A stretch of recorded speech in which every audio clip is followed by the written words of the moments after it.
you know, us sports moms have something to say. Yes, we do. We'll have a chance to interview across the board, from athletes to the parents to the coaches to even the trainers. And we're not afraid to share our journey. We're not afraid to tell other moms what we went through in order to raise up a student athlete. So I believe that it's inspirational. We able to tell our story, the good and the bad. We can give back positive information. Absolutely. You know, we can empower them. Yes, I think it's time for the mothers to be a voice. Yes, that's it. It's time for us to let you know what's going on.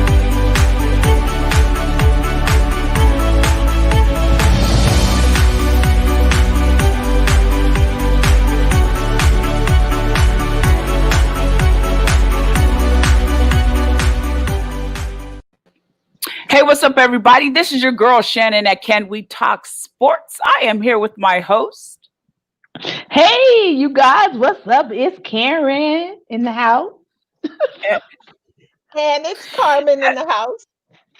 All right. So listen. I've been trying to work on that. Yeah, we know, but it's getting better. It's getting better.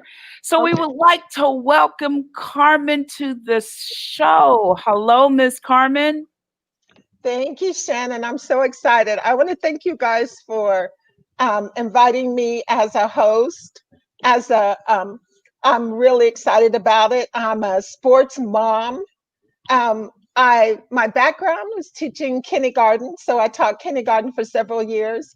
I was also an athletic assistant, an assistant to the athletic director for several years. So I've seen sports in many different ways. Coaches, I can understand their perspective because I work directly with them, and the athletes. I was lovingly called Mama D, is what they called me. I have 3 kids that were all athletes. So my oldest daughter, Mahogany, graduated from the University of Louisiana Monroe. She went on to play professional volleyball in Germany. My middle daughter, Monique, played volleyball in high school. She was also a dancer and a cheerleader. Let me tell you something, cheering is a sport. Yes, ma'am, it is. I was one. Yes, ma'am, it is. Yes, don't get it twisted. My youngest is a son, and he played football for UNT. Okay. That's his jersey back here. So, 3 student athletes. Everybody went through college, graduated with high honors, and I'm really proud of them.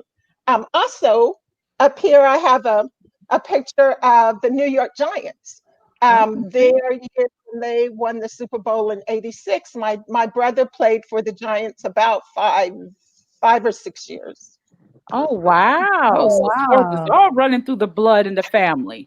Yes. And last but not least, I'm a volleyball official. What?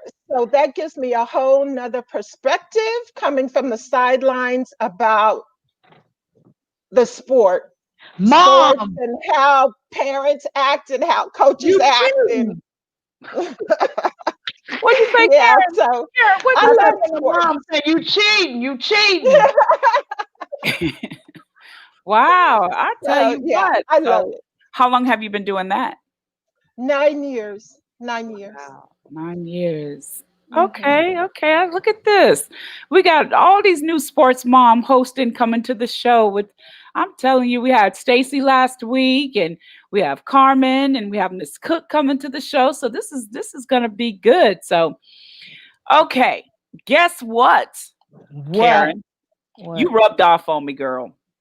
What? I am the VP at a booster club at my daughter's school. Oh, tell her, Carmen, tell her. I know. Yes. So It is the so coach rewarding. and the president called, and it kind of caught me off guard. And she was like, "Well, I need to ask you a question." I was like, "Okay." And she's like, "Would you mind being the VP?" I was like, "Huh? Wait, what?" And all I could think about is you, Karen. I was like, "Oh Lord, Karen then rubbed off on me." So yes, I am the vice president of the booster club at McKinney North High. Wow. Yes. That's amazing.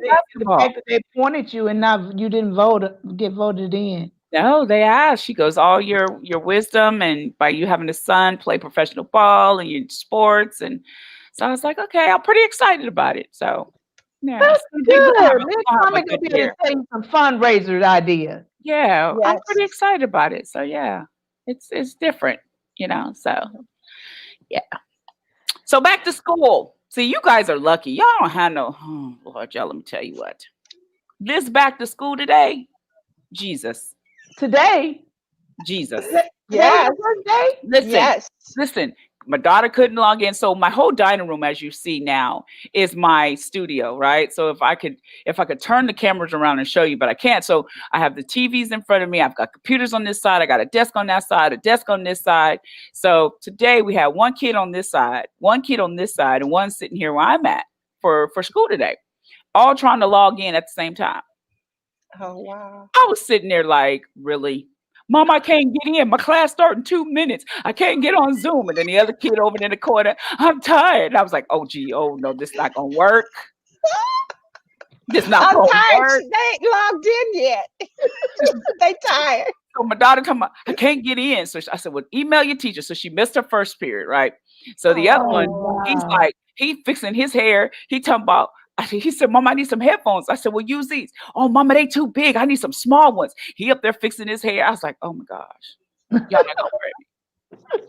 So then at break, one Right. decided he want to get up and make him some soup, right? I'm like, so he eating soup on Zoom in class. That's probably the best.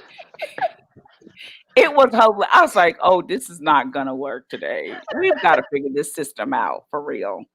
So yeah. That is too Well, we funny. just know. got. I think we just got I think my daughter just told me that DeSoto is for the first 4 weeks. They're going to be totally virtual, and Mhm. so Yeah, I we're guess 3 that's weeks. where everybody's going.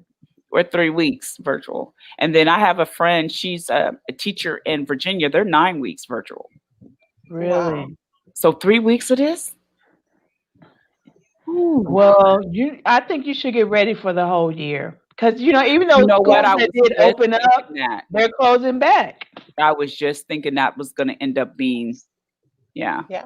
So Yeah. It's really anyway, hard. it It's really it's hard on parents. It's hard. yeah. Yeah. And I know the teachers, it's a new system and everybody's trying to log in. And so then everybody's on the internet, and you could tell it's running slow because my daughter got kicked off the internet. So she running in there. I got kicked out of Zoom. And so we're trying to get her back in. And so yeah, it has its challenges, but we'll get through it. Yeah. I feel for you So, guys. I'm glad all my kids are grown. Woo. I don't you know know what I about told my you. husband? I said, really, couldn't the last three already be graduating right now and be done with this? Like, yeah. So, and then sports, how they're doing it is so oh Lord. So in the morning, I got to take the kids to football at 6:45 in the morning, and they start at 7, but they end at 8 For an hour? An hour. because when they're in They're gonna school, they get go. all sweaty and everything for an hour. Yeah, so what happens is, when they were going to school, you take them at 6:45, and then you don't pick them up no more until school's out because they go from there to class. So I've got Wow. to go. By the time I sit down, I'm turning around, going back to pick them up at 8 o'clock. Yeah. So then my daughter goes. So my daughter goes, yeah, I have basketball starts Monday from 5. So then after that, I got to take her. Let me tell you something. We need to start. I'm gonna call Uber. Y'all laughing. I'm gonna call Uber for kids. They have them. Come get them jokers at 6:30, and then you be back to pick them up at 8. They have them. They do. I'm Wow. sure. How old are your kids, Shannon? The boy's in the 8th grade. Oh. I have twins in the 8th, and my daughter's a junior. Can they drive? Is it Oh. against the law to let them drive? Your daughter, you should Your teach your junior's daughter. driving, isn't she? She's getting her license. Yeah, she's got to. Well, she can't take the test until December because it's backed up. Oh Oh, man. Yeah, she can't It's take it till affected December. everything. Yeah, it is affecting everything. yeah. So Did you see how the some of the colleges are some of the conference, the Pac 12 and the Big Ten, they have shut down They the did. I football thought they field. were going to. I thought they decided they were going to go ahead and stay on track. They changed it. I think the last thing I saw that they shut it down. Now I could be wrong, but I It depends on the conference. Yeah. yeah. Different I thought the conferences Big were 12 doing was going to different go ahead things. and stay on schedule. Yeah. Well, it's interesting because the NFL, yesterday, my son was excited. The NFL opened back up for They did tryouts. for Mm. free agents. So I don't know. Really? Everything is subject to change, So one minute we fine, next minute we not, And Yeah, anyway, yeah. Well, I'm gonna go get my boys a scooter. now that'll work. They're gonna scoot at 6. Okay, I'm sorry. I was having a moment, y'all. Let me come back. They So, probably need to leave about 6:15 to get there on time by 6:45. On the yeah, scooter. on the scooter.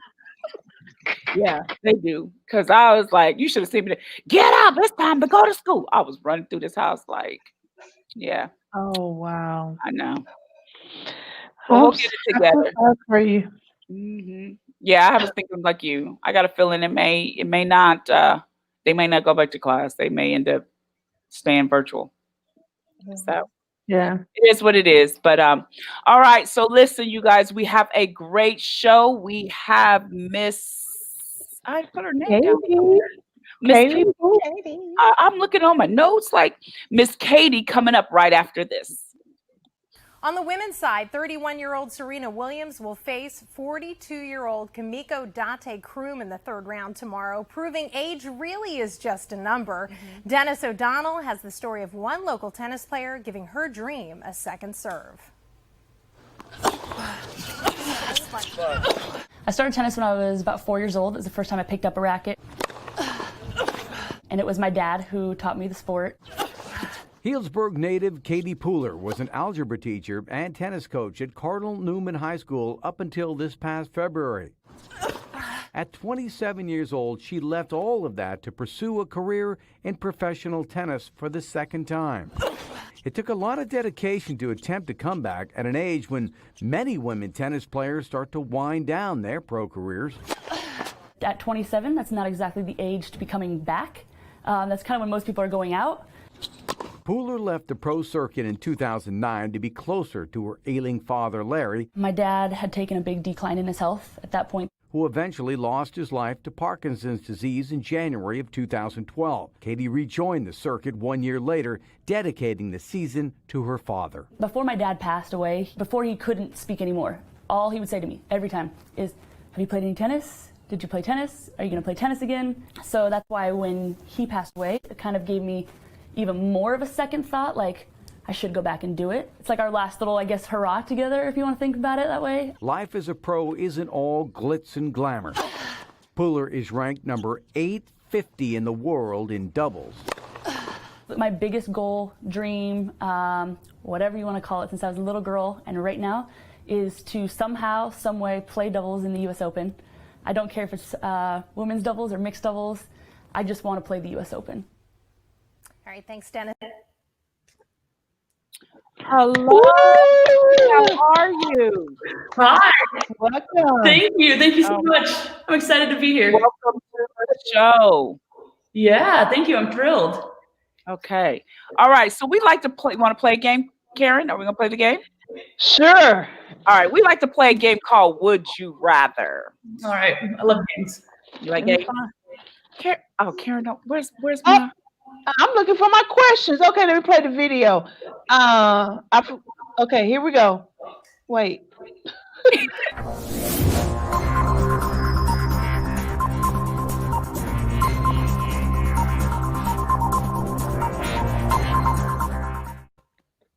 I forgot. Okay, you have your questions, Karen? Yeah, I forgot to tell you, Carmen. We don't do it all the ways. But go ahead. Yeah, I'm ready. All right, go ahead with your question. Oh, I gotta go first?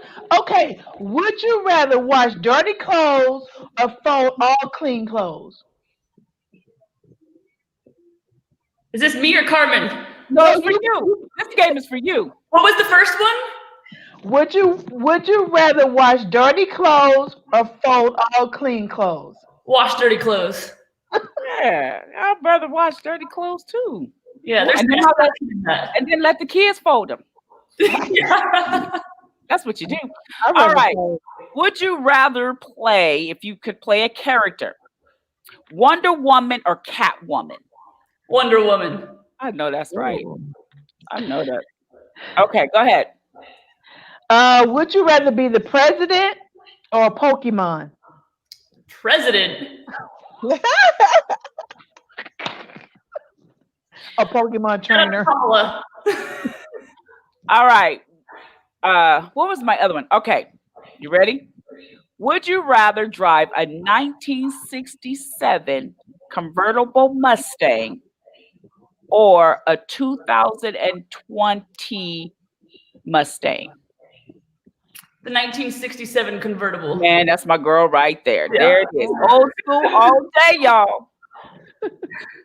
All right, so welcome to the show. Tennis. All right, so tell us a little bit about your journey, how tennis came into play. Yeah, I mean, y'all took me down memory lane with that video that you found. So thank you for that. But yeah, I think as the video alluded to, I started playing when I was 4 years old. It was something that my dad introduced me to. I think he was a tennis player. I wouldn't say an avid player, but more so I think it served as babysitting. And so he dropped me off at a little local clinic. And the story goes that I really enjoyed it and asked to go back. And then around the age of 7, I actually started competing and playing in tournaments. I won my first tournament that I ever entered into. So that's when my mom was like, well, maybe she does have something. And then from there, I started taking some private lessons and entering more tournaments. Then at the age of 9, I was fully sponsored from Prince Rackets, one of the top players in the state of California, also one of the top players in the country at that time for 12 and unders. And then from there, it was kind of the rest is history. I started getting recruited from colleges when I was about 12 years old. And I ultimately ended up having to decide if I was going to go pro or go to college at the age of 15. I'm very glad I chose the route of college. Ended up going to Arizona State. My partner and I won a national championship my senior year. And then pretty much right after that, I went on tour. I always knew I wanted to go and play professional tennis. So I actually didn't even go to my college graduation.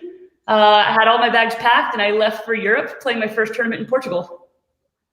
Wow. Wow. Let's go back a little bit. You said you had a choice to either go pro at 15 or college?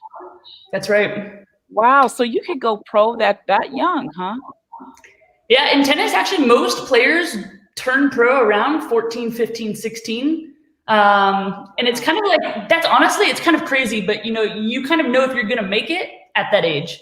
And so, if you look back kind of at like the Martina Hingises or Jennifer Capriati, Sharapova, kind of any of those phenoms, they were all playing in the Grand Slams at 16 years old. And some of them winning. Naomi Osaka, she's also pretty young. So kind of at that age, that's when, you have to determine, are you going to go pro? And that's kind of, are you going to start that career and go down that path? But once you take any money or once you actually, essentially accept any prize money, you forego your college eligibility and then you can't go to school for free anymore. Wow. That's what I was going to ask you. I was going to ask you about the NCAA. How does they, because they're like the governing body for college. And so how does that happen when you go, if you decide to go pro at 14, 15, you did say you forego college once you get money. Yes. So you can no longer ever get a scholarship, or you have to quit being pro in order to get a scholarship. You can no longer get a scholarship. Once you take money, then your NCAA, it's off. It's done. Yep. That's why you have a lot of athletes that get in trouble when they take money from under the table and they go to college and then they find out. Some of them has cost championships. So even if they won the championships have been taken from the college because one of their players took money from under the table from a recruiter or anybody. No, you can't do that at all. That's why they were trying to pass the law, which I believe they passed, where they can start making money off of their name. Yep. Because a lot of athletes was taking money, whether it's financially struggling or whatever it is. But no, you cannot. The parent, it's crazy. The parents can't even take a dime. You can't, because when my son went to college, that's the first thing we had to sign as parents, that we can't take money. Nobody can give us a house, a car, nothing.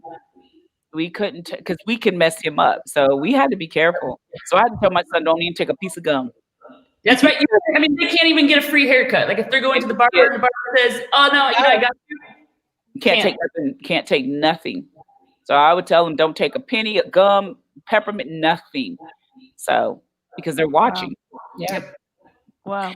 So at this time, at this age, playing tennis and the pressure, what was your mental state as a young girl? Because usually, some girls are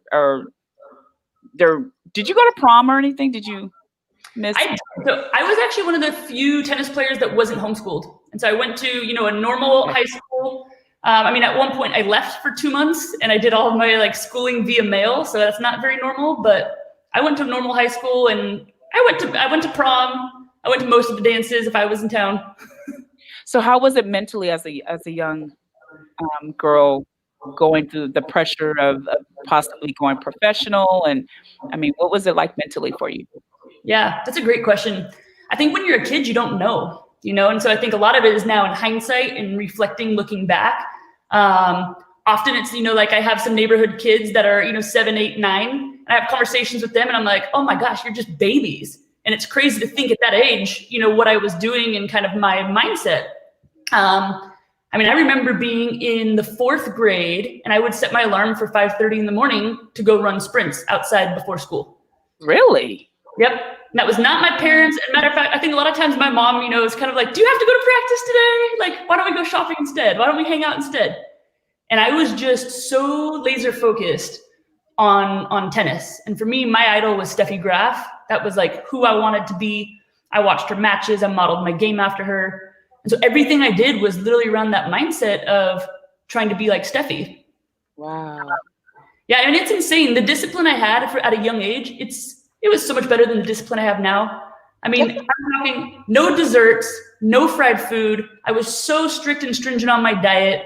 Even if no sodas, if I was out at, birthday parties and the kids were eating cake and sodas, I wouldn't touch it because it was just all about tennis and being the best I could be. I think I need to go play tennis, y'all. Right. Karen. Where did you get that mindset? So I can get on that diet. That's serious for that age, really? Yes. When kids, when they're, go ahead, Carmen. Where do you think the source of that discipline came from? That's unreal. It is, honestly, and that's the thing. I don't know. People ask me that often, and people are like, "Oh, your parents must have pushed you." And really, for me, that wasn't the case. A lot of my peers, their parents did push them. I think it really was just an internal drive. And to be honest, I think it was, when you see kind of the life that sports can give you. I grew up, very middle class. By no means, was I at a disadvantage, but I had an interesting family life kind of on both sides in terms of, there's family members getting involved in drugs, going to jail, whatever it might be. And I think there's just certain things you see and it's kind of like, I don't want to be like that. And so at a young age, I think you kind of try to find and cling to what can I control, whether you even know it or not. And I think for me, it was just I can control tennis. The more work I put into it, the better I'm going to be. The better I'm going to be, then I can actually get to these tournaments and kind of be like Steffi. And you kind of see the freedoms and the flexibility that someone like her had in terms of the travel and the money and the fame. And so I think you just kind of cling to that. It's kind of that's your way out in a sense. Wow, that's very for your age to have that kind of mindset, that's amazing. Go ahead, Karen. You had a question. Yeah. Well, let me start out with one thing that I like about tennis is the little cute outfits you get. I knew she was coming, Carmen. I knew she was gonna come with the outfits. I knew it, y'all. I knew it. You see all that full figure, yes. So, who was your sponsor? Speaking of outfits, who were you endorsed by? So I was sponsored by Prince. They are primarily known for rackets, but they outfitted me from head to toe. So, I mean, again, you think 9 years old, and this is what's crazy. I really have to sometimes pinch myself. Like, that is a child. And I was receiving 4 big boxes every quarter. I think it was, maybe it was 2 times a year, but frequently just filled with my, 6 rackets. I was getting 6 rackets about every 6 months, string, tennis shoes, socks, sports bras, tank tops. I mean, because when you went to play tournaments, that's essentially what you're signing, is that you're going to be only wearing their clothes and using their rackets with their stencil. So I was with Prince for a long time, up until I went to college, really. Actually, I was with Babolat for a couple years right before college. Again, primarily rackets, and they're known for their natural gut string, which is typically quite expensive, but gives really good feel on the ball. And then in college, I switched to Wilson, and then we were a Nike school. Wow. So in tennis, you guys travel tremendously. So how old were you when you made your first trip out of the country? First trip out of the country was 12 or 13. And how was that?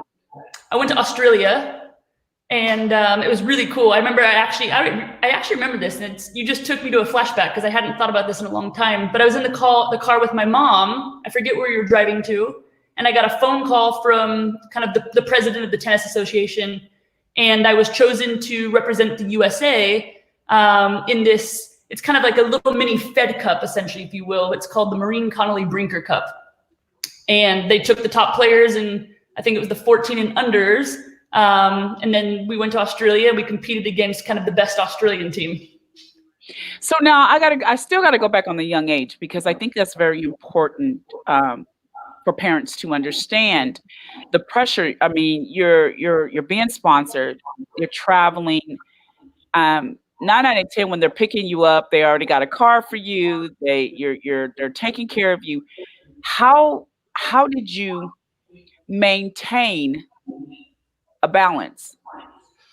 Do you understand what I'm saying? So because you have kids who gets really the big head, like I've arrived, but you stayed leveled through all of it. How were you able to do that? Yeah, I mean, I think a lot of it, again, is just kind of your environment and at-home life. So I think while my parents knew I was gifted and, kind of different than my peers, maybe, they never really told me that. And it's interesting. I actually was talking with my mom. This was relatively recently. I want to say this was maybe like a year or 2 ago. And she was actually starting to open up to me about how she had wished that actually she had told me more often how good I was, because she kind of feels, I think, I don't know if bad's the right word, but feels like maybe she actually held me back in a little bit because she didn't actually tell me how great I was and kind of feed into me and help to boost me up. But I think a lot of that also helped to keep me, as you said, balanced and humbled, because it wasn't like, I was at home and being told I was great or exceptional. It was just, totally normal. And I would go outside and play in the cul-de-sac with my neighbor kids. And I mean, we played every sport under the sun. We made every sport up. We were playing, hockey with water bottles and tag. I mean, you name it. And that was pretty much what I lived for. So it was like tennis all day. I would come home and then go back outside with my neighbors and just play sports for fun. Wow. I think that was had good. a bit tough. Carmen, you have a question? I do.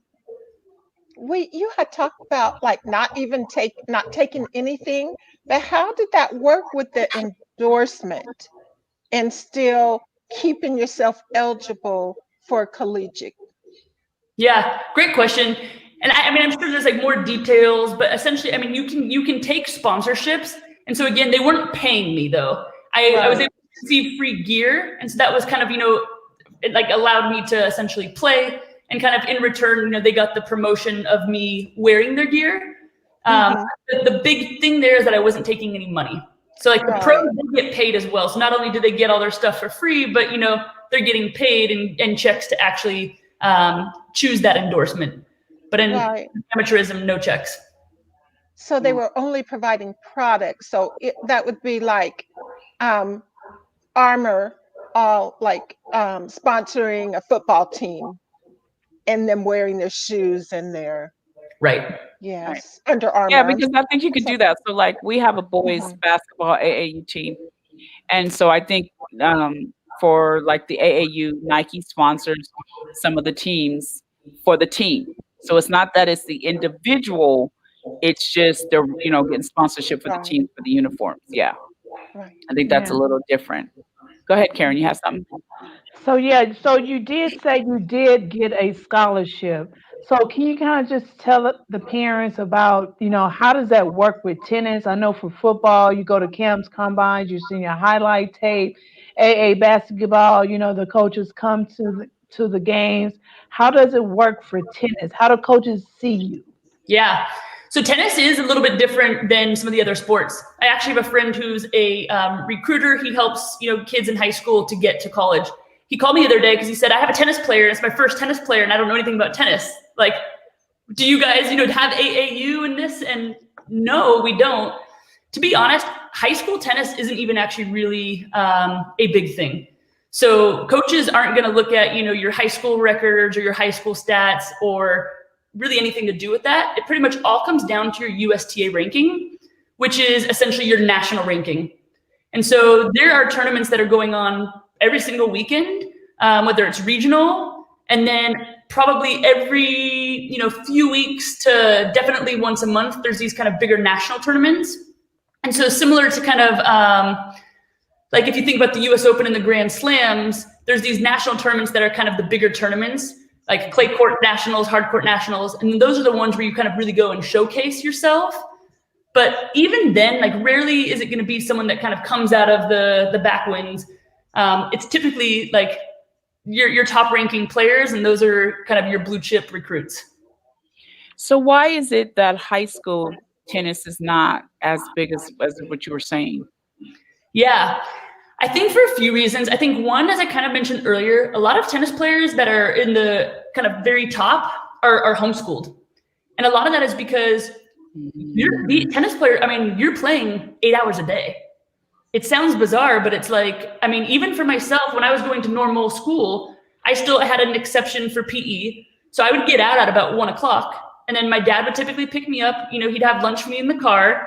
I'd scarf something down, and then I'd pretty much go play from like 2 to 8. And then I would often run home or like walk to my grandmother's house who lived close by and have dinner. I didn't have time for homework, to be honest. It was like to bed, rinse, repeat. And so a lot of the players, they're homeschooled so they can kind of accommodate the schedule. So one, they're not playing high school tennis that way. And then also two, I think it's just because of the tournament schedule. So actually, that takes priority. Wow. So go ahead, Karen. Let me ask you about the prices of the tournament. That's what I was going to ask. Yeah. How much does it cost to do all these tournaments? It's not cheap. That's for sure. I mean, tennis is an expensive sport. Whether just the equipment itself. I mean, you're looking at rackets these days for like a top racket, $200 for one racket. And you need, multiple rackets. And then on top of that, depending on your level, I mean, I used to break strings every day, every couple days, depending what string I was using. And that's like $20 for a restring each time. So just the equipment alone is not cheap. Oftentimes, it's not like tennis courts are also, there are public courts, but you're going to need to bring someone with you and bring the tennis balls and all of that. And then typically it's a country club sport. And so, you have some sort of membership. I was very fortunate and I had a sponsorship that allowed me to come play at the tennis club. Mm-hmm. But yeah, it's not cheap in terms of the tournaments. I want to say it's anywhere from like, and this could change, but I want to say like $25 to maybe $75, depending on some of the bigger tournaments. It could probably be $150 just to enter. Okay, well that's not that bad. Basketball, well, hockey was the worst. We had a guy on. He said the stick was $1,000. I said, for what? Oh man, I was like, oh, I can go get one off. No, I'm sorry. Okay, I'm sorry. But I noticed that about tennis because I noticed that there's a lot of country clubs, and you see a lot of little kids training at country clubs more than you see tennis really taking place in high schools and even junior high. And I was wondering, why is that? Because you don't really hear that much about even high school. I mean, you hear high school tennis, but you really don't see that many people going to events like that. There's no place to sit. Sometimes not. Yeah. Some schools have nice courts. Do they? Okay. Oh yeah, I've seen it. But then there's some schools, that There's some don't. there's some Yeah, schools with no court. with no courts. Yeah, yeah. So you go off to college, okay, and now you go pro. So tell us about that. How did that all come about? Yeah, I mean, so I think so. As I mentioned, I mean, I always knew that I was going to go pro. So at one point, it was just a matter of like, am I going pro at 15 or am I going pro at 21 when I'm done with college? And so for me, that was also a big choice in choosing the college I went to. Is where's going to be the best place for me to go so my game can continue to grow? Where's the best coach that can kind of take my dreams and aspirations and help me to fulfill that? And so there was really no doubt. Once I got to my senior year, I started looking at the tour schedule. Basically, you can go online and everything's done online. You can enter about 5 tournaments at one time. And then it's basically just this process where you can see yourself move in and out of certain tournaments. I can go into detail on that, but it's kind of interesting in terms of what tournaments you can get into and the points and the money. And so from there, it just basically my schedule kind of mapped itself out. I try to keep things close in terms of country. So that way I wasn't going, from Portugal back to the US to China, back to Germany. So I try to keep everything kind of in Europe and ideally in the same country if possible. But yeah, I can take that many different ways. So wherever you'd like me to go with it. So how did the first time you play, who did you play with, play against professionally? Yeah, truthfully, it's probably like nobody that you all have ever heard of, or really probably anybody listening. And that's not to say, I mean, I played some fantastic players and some that were ranked, top 100, top 50 in the world. But really, that's the interesting thing with tennis is like, unless I say, pretty much Serena or Venus, or like Maria Sharapova, those kind of big names, most likely you haven't heard of them. And there's some, women again who are 10 to 15 in the world, and they just don't have as big as a name. So in terms of tournaments, I think also a lot of it depended on, the level that you're playing at. So in those kind of smaller tournaments, those top 100 players aren't entered into those. That's pretty much the players that are ranked like 800, 900, 1,000 that are just duking it out, trying to get as many points as they can.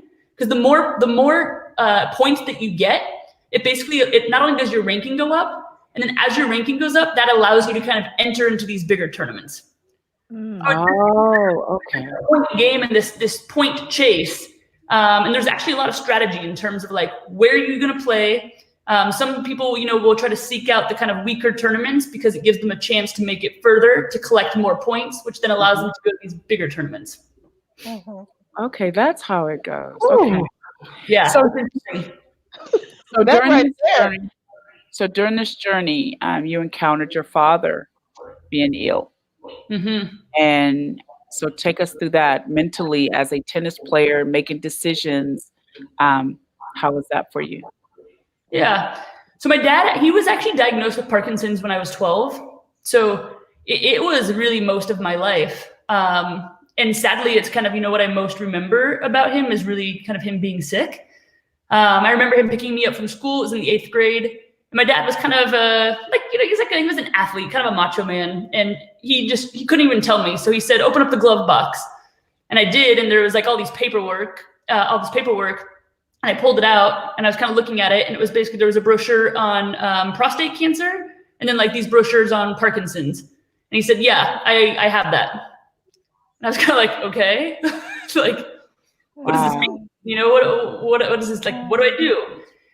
And so I remember that day, and it's kind of weird. Things are really like fuzzy, in between. But if you're not familiar with Parkinson's, it's a very progressive disease to where there's certain things when I look back, like where he would kind of have a hard time articulating certain words, or, like if I was playing a girl and he said his name wrong, I remember giving him a hard time, like, her name's blank, not whatever. And that was kind of the start of the Parkinson's. And then, kind of as it went through, it was definitely the tremors, and then to the point where he wasn't really able to work out anymore. And then it became kind of the wheelchair, and then him not talking, and then him not being able to like feed himself. I mean, it was just kind of one level to the next. So as an athlete, it had to be difficult because it's like, here's the athlete, and then here's the daughter, Yep. right? How it's like, do I continue, or do I use this to fight harder for my dad, or do I stop and be with my dad? How are you able to balance that out? Yeah, those were definitely, all questions that I had. And I think the biggest thing was my dad was my biggest supporter in tennis. Wow. And so in some ways that made it easy to keep going, because that's like what he truly wanted. He was the one who took me to pretty much all of my practices and my tournaments. And again, he was never like the pushy father. Like, he didn't even really talk to me after matches. I think he just really liked watching me excel in something. And he was also a big sports fan. And I think he loved being able to tell people, that his daughter was this great tennis player. So that made it easy in the fact that, like, if I wasn't playing, he was kind of asking me, like, when was I going to play again? And he was just my biggest fan. So I never really had to question, do I stop? If anything, it was kind of definitely keep going and, do it for him. That's good. Carmen, you have a question? I don't. Well, your relationship with your dad and as a parent, like, what would you suggest to parents? Like you said, your dad never really pushed you. He just supported you. So what would be your advice to parents? You see some parents that are out there pushing and, overbearing, helicopter. And then you have, so like, just in your experience, what would you suggest to parents? I love this question. I really do. And I think, like, the first thing I would say is, honestly, like, talk to your child.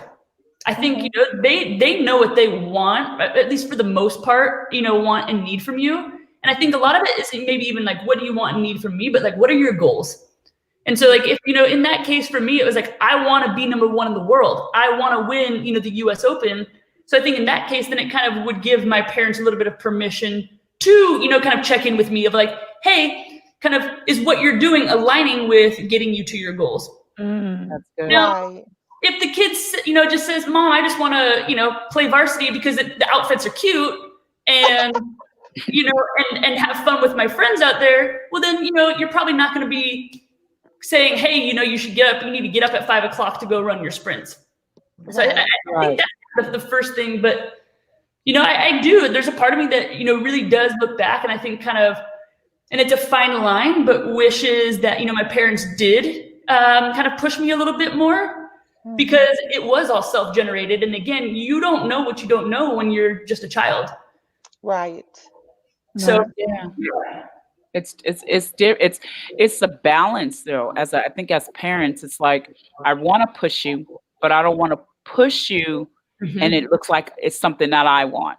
Right. You know what I mean? But then at the same time, I still want to push you, but I got to be careful because I don't want you to take it to your head.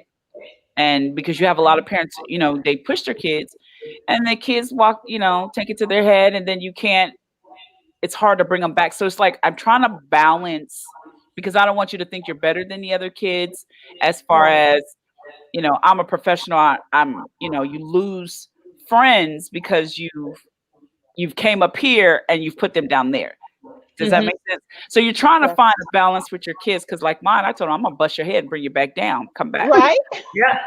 I think that's right. And in some ways, to be honest, I think it could even be detrimental. So like in tennis, I've seen some crazy stuff. And I'm not even kidding you. When I've seen a player that I just beat, or no pun intended, but that I just had beat, literally getting beaten by her father. Wow. Really? Yes.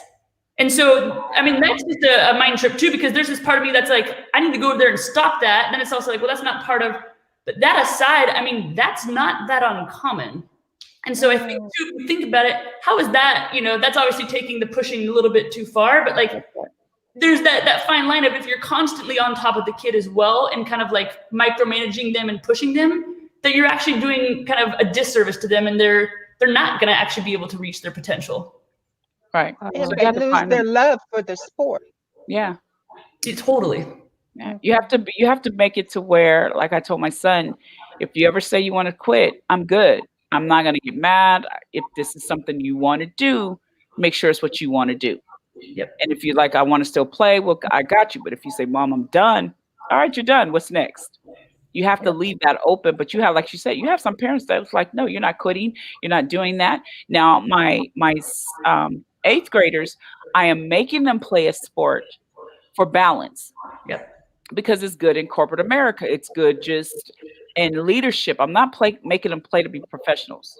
Now they're really good, but I told them, I said, you're going to play because you need that balance. You need that workout. You need that leadership. You need that discipline. That's why I'm making you play. But I'm not making you play to be professional. There's a reason. You'll thank me later. Because even when you go for jobs and resume, if they see that you played a sport, you're more likely to get the job because they understand you have leadership skills, development, but versus someone that just never plays a sport, because you don't understand, like I said, leadership, teamwork, discipline. So yeah, that's the only reason why I make my twins play. Other than that, you have to find that balance.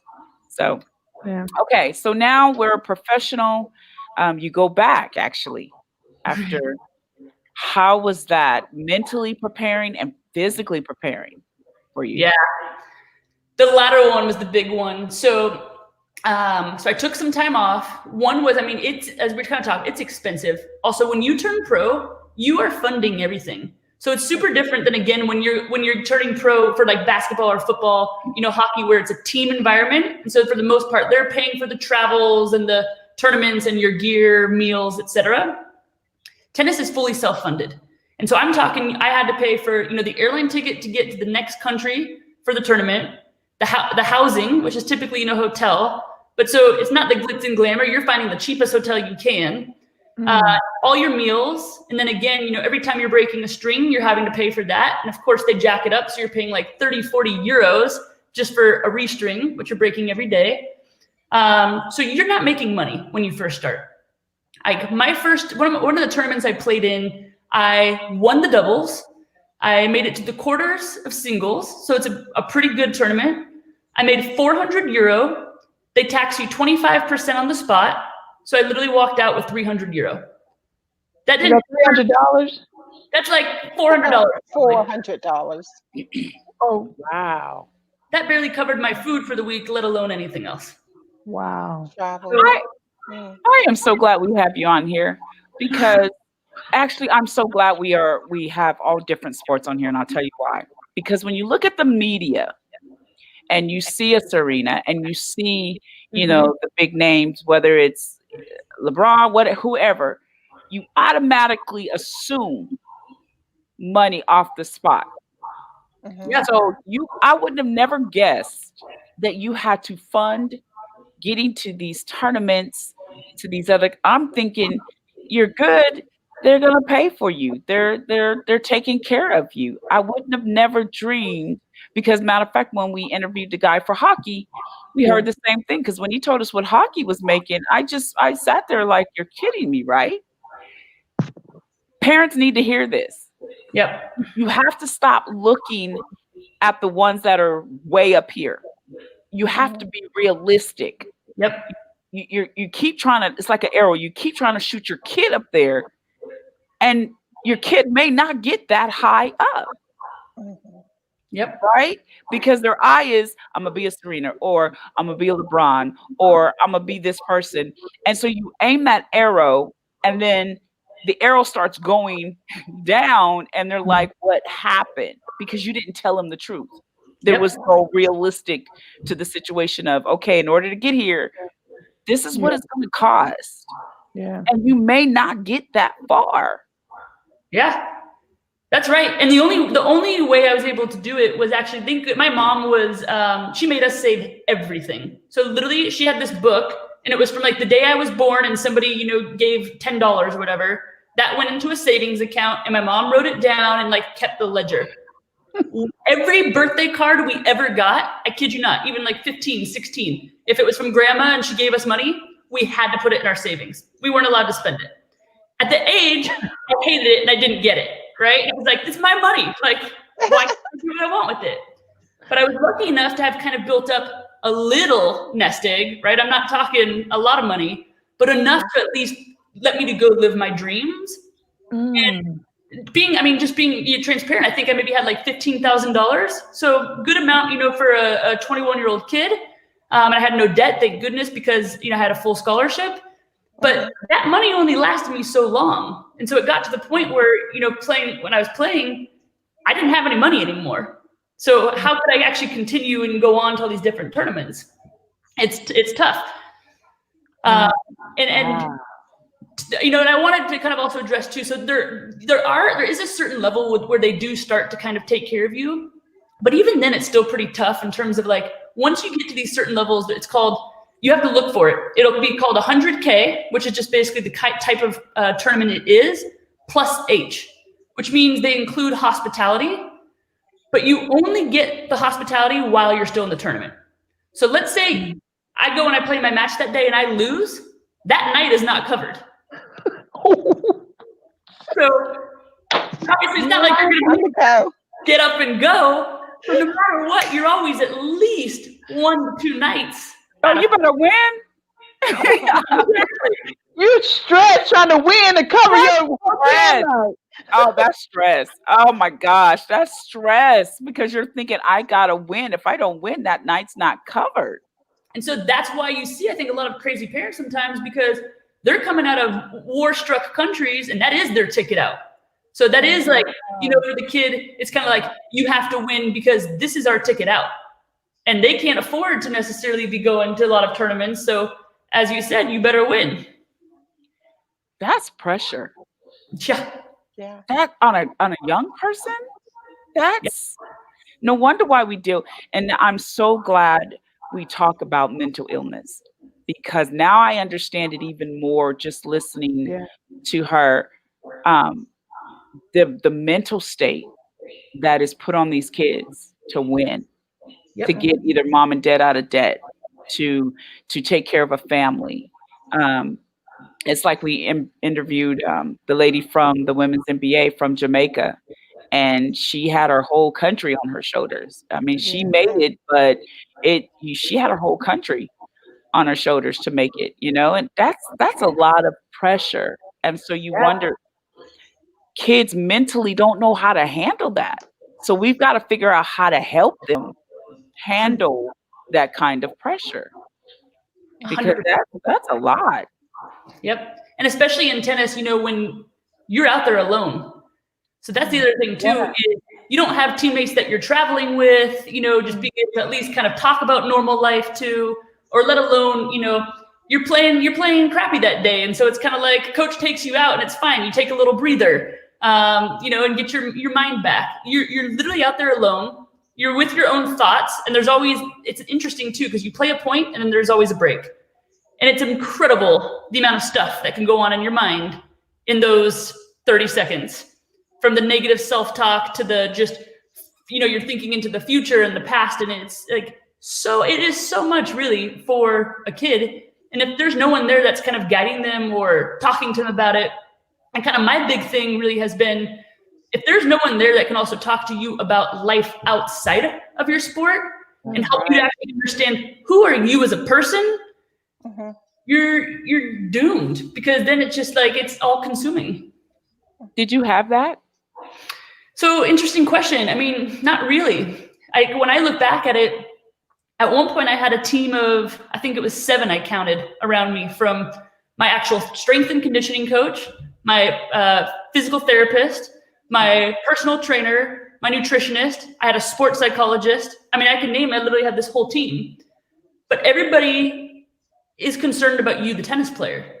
And so it's all about, their job is, how do we make you a better tennis player? Right. And it was never about what's going on with Kady, what's going on in your life. How's your family? How's your mental health? What do you enjoy doing outside of tennis? What made you laugh recently? What made you smile? It's nothing like that. It's literally, what are you eating? How's that fueling your body? And even with the sports psychologist, it's more of, okay, you're stressed on the tennis court. Well, what are some routines that we can build into, your habits? And so it's just all about performance and kind of not a lot about, reflection or self. I like that. They were concerned about the tennis player. Yeah. So now that you went through that and you started a tennis program, is that something that you incorporate into your tennis program with the kids that you train? Yeah. So, I mean, I don't really, it's interesting. I don't do much coaching these days in terms of tennis. I am a coach, but it's for really all athletes. And that's kind of the big thing that I focus on is really you, which is, and it's really interesting. I was actually telling my partner this, which is like, okay, you battle your whole life to become that like 0.1% that even, gets the scholarship. And then an additional 0.1% that goes pro. The thing that's interesting though is 100%, for 100% of athletes, it comes to an end. It does not matter if you're Serena or LeBron or who you are, it's gonna come to an end. And so how well prepared are you for that when you've literally dedicated your entire life to this one thing? And so, like for myself, I mentioned I started at 4. I mean, at 7, it was already super intense, and it was my, literally my entire life. And then all of a sudden, it's just done one day. Did you play with dolls? Sorry? Did you play with dolls when you was little? No, I didn't have time. So she missed out on her childhood. But no, I want to go back where she said they only was concerned about the tennis player. I'm so glad you said that, because that's what we talk about a lot. Separating the two. They never separated Kady. That's your birth name. They never separated you. They meshed it together, and they didn't even say your name, the tennis player. You were you were a number because you were a dollar sign and you were a number. And we tell and we talk to athletes, we tell them, and I tell my sons, you're a dollar sign to people. You're a number on the field. They don't know Jordan, or they don't know Julian, or they don't know Jaden. Here, we have to separate that. So when we have our conversations, it's how's Jordan today, or how's Julian today? What's going on with you? Because it's very important. And I think coaches need to have those kind of conversations with any athlete, because the fans are not going to have them with you. One minute they love you, next minute they hate you. They don't ask, well, how's Kady? They want Kady to win. That's right. They don't, they don't ask, how's this person? I just need you to win. I have a bet on you. I'm in a pool right now, so I need you to make that touchdown, or I need you to win this game. They don't know, they don't care about the personal until you get in trouble and you're on the news. Now they want to talk about you. Mm-hmm. So because of that, behind closed doors, you need that counseling, or you need that person that's going to say, you know what, stop. Kady, how are you feeling today? What's going through your mind? I mean, you're dealing with your dad who's being sick. You didn't have time to say, listen, I'm having an emotional moment about my dad right now. But it was like, suck it up. You got to go play. Or they'll tell you, use it for your benefit on the court. And then when you have that breakdown, like you said, all of a sudden it's over. And you're sitting there going, who am I? Where's everybody at? They're gone. The fitness person is gone. The coach is gone. Okay, anybody there? And the whole house is silent. And then that's when you start having your mental issues, breakdowns. Some athletes become alcoholics, drug addicts, because now all those that was around them are no longer there. Yep. So we have to do better. We have to do better when it comes to, especially when you're dealing from a young age. We have to figure out how to separate the two, the athlete from the person. Yep. So I don't know, Carmen, what you think? I agree. I agree 100%. This is the thing. When your whole identity is quote unquote a tennis player, that's your identity. I'm a tennis player. That's what everybody around you is focusing on. And then when that's gone, it's like, who am I? What am I? It's like an empty shell, because your identity, the way you saw yourself, is gone. So I 100% agree that these kids need to be well-rounded. They need to be, I always strongly believed in like playing an instrument and, Doing getting your something else. books and Yeah, like well-rounded people so that when one thing is gone, you're still okay. You You're still got other okay. things. You're still okay. Yeah, that's Mhm. important. So now, one last question. During the COVID and dealing with your athletes, how has that been for them mentally? Tough. Because for a lot of them, right, they're not playing. They're not competing. And for some of them, I mean, it means their dreams literally being halted because maybe they, were trying to go for that next tryout. I mean, a lot of my players that I work with, they're not the LeBrons, right? They're not the Steph Currys and the kind of the top athletes. They're the free agents. They're the ones who are trying to cling to that dream and still make it. And my role is to kind of come in and say, great, let me help you to still go after your dream. But at the same time, can we put a plan in place for whenever your sport comes to an end? That way you have a nice, easy transition. And I like to say a powerful transition. I want sports to be your stepping stone, not your end all be all. Can I high five you? Come on, let's high five. Boop, boop, boop, high five. Because that's what we've been talking about. What's the plan B? COVID actually brought reality to a lot of athletes. Some of them, it really messed them up, right? Because it's like, whoa, wait a minute, hold on, no sports. They had to discover who they were. People did too. Right, people did, and so, and if there was no plan B in place, they were lost mentally, emotionally, financially. Because I even seen an NBA player said 150 NBA players were literally living payday to payday now. So your mouth drops like what? Because they didn't have a plan in place. They was taking care of their mama, their daddy, their brother, their cousin, their friend. They had all these big cars, big houses, and then COVID hits. And it was like, what do I do with myself? Then you have athletes like, man, I can't go stretch. I can't. What do I do? What's my plan B? And so it's so important that we help athletes have a plan B at all times. Anything is subject to happen, whether it's an injury. Everybody does not make the 1%, and we have to stop. It's not that you're dampering their dreams, but you have to give them a reality. Everybody does not make the 1%. Yep. That's real. And it's okay because there's other things you can do. It doesn't change who you are. You're not less of an athlete. You're not less talented. You're still talented. You're still gifted. Maybe you can help somebody else. But we have to grab these kids at a young age and say, okay, listen, let us tell you the truth. And let's have a backup plan. Like you said, play an instrument. If you want to be accountants, let's talk numbers. Start your own agency. You like marketing, you like sports. Hey, start a sports firm, a marketing firm. Figure something out that, like you said, it's a smooth transition. Because COVID, man, a lot of people fell off, literally, even in corporate, just mentally, like, wait, who am I? Like, I don't have that anymore.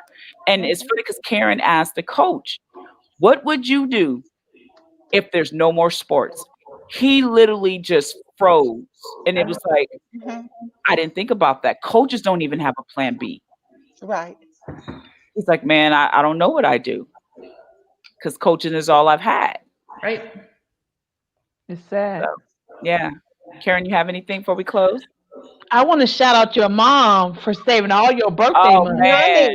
Yes. Listen, she made me feel bad as a mom. I'm sitting over here like, dang. Oh, man. I'm going to tell my grandbaby that. We're going to have to open up a bank account. Oh, that's how that helped you. I mean, that was awesome. It's literally how I was able to go live my dream. As a kid, like I said, I didn't get it, but yes, I mean, big shout out to my mom because that was the whole means. Yeah, you got to brag. I got $15,000 in the bank. Okay. All my birthday gifts. I'm gonna try to start it. See, mine are now be 14 and 17. Oh yeah, good luck. Yeah. Good luck with that one. I'm gonna try though. Okay, I'm gonna try. Let me see. I'm gonna try to sneak it. He get 20. I'm gonna start. Half. Yeah, I'm gonna try. Half. We'll start with half. Let me give me half. Put it away. But we'll see. But listen, this has been a great show.